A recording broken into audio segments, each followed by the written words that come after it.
How to get your OpenAI API key. The very first thing you want to do is to head over to any of the web browser. Once you are in here, in the source bar, search for beta.openai.com. It will land you on the official page of OpenAI.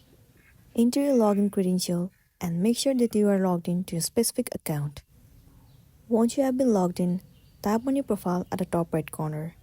Different options will be available to you, but you have to proceed to View API Keys. It will redirect you to this page. In here, you can see the option where it says Create New Secret Key. All you want to do is click on it.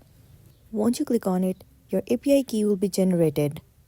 So in this section, you can see this is the API key that you have just generated. You have to copy this API key and then store it in a safe place. Once you have copied, simply click on OK. And now there you can see that your API key has been generated. Likewise, you can generate more API keys by clicking on Create New Secret Key. So that's all for today, and this is simply how you can get OpenAI API key. Make sure to smash the like button and consider subscribing if you found this video helpful. We'll see you in the next one.